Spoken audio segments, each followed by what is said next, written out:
panel way over there, and that guy, and get them all covered with melamine.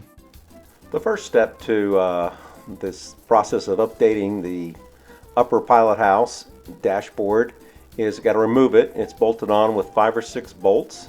So here I've removed it, and now we're going to cut out the melamine. I need my wife's help here to stabilize it so it doesn't crack. And then finally just use the standard contact cement. You put it on, you wait for it to dry, and then you put the 2 pieces together, which I'm almost done putting it on the melamine here, and now I'm putting it on the whiteboard.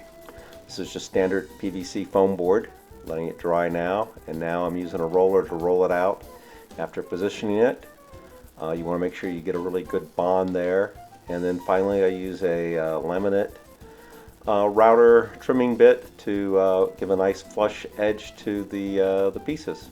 So I got that piece ready for cutout, so that'll be the first thing we'll do tomorrow is we'll go ahead and cut that out.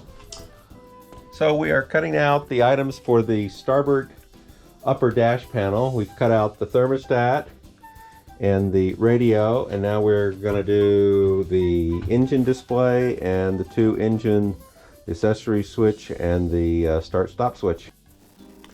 In order to do the cutouts of each element, we have to put small holes. This is a 1/4 inch size on each corner, and then we use a laminate router or cutout router with a spiral bit to basically cut the pieces out.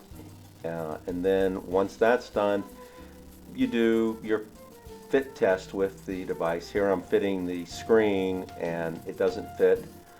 Some products come with templates, some don't. This one did not come with a template, so I had to make my own basic template, and I make it a little undersized just because you got to be really careful on screws and stuff like that, because if you make it too big, well, now you're remaking the entire panel, which you don't want to have to do. So it's better to make multiple cuts. Just take a little bit out. I'm taking, literally a 1/16 of an inch with each one of these passes now, because I just want it to fit nice and snug. And I think at this point, nope. Is it going to fit? It doesn't look like it's going to fit here yet. I think I got to do one more cut, which I do real quick here. I don't film the entire cut that was done right here. Wasn't filmed, but I just showed the router. But there was probably a dozen cuts made.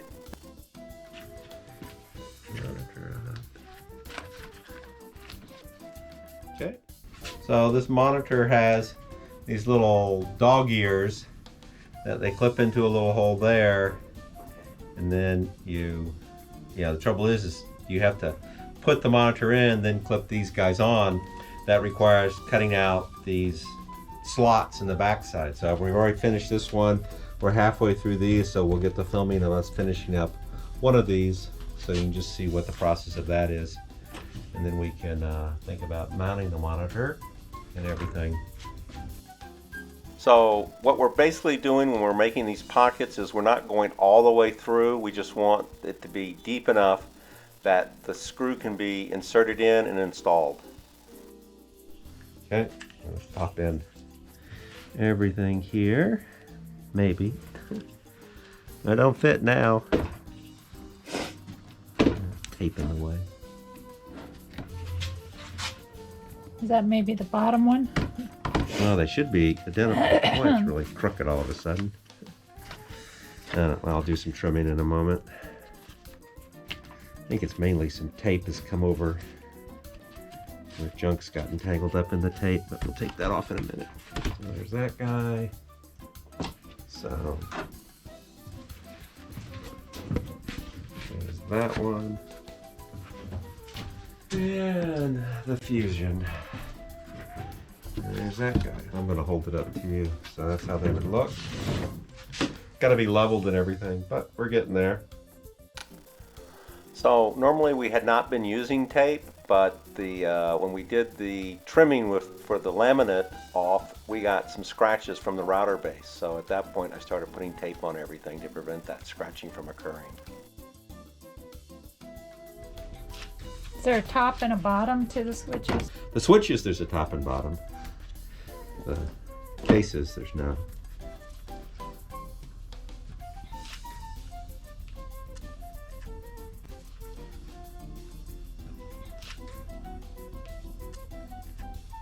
Okay, well that looks good.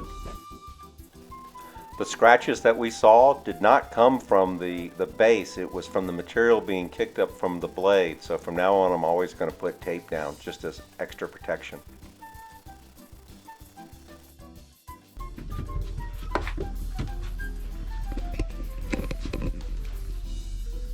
Quite a bit of room.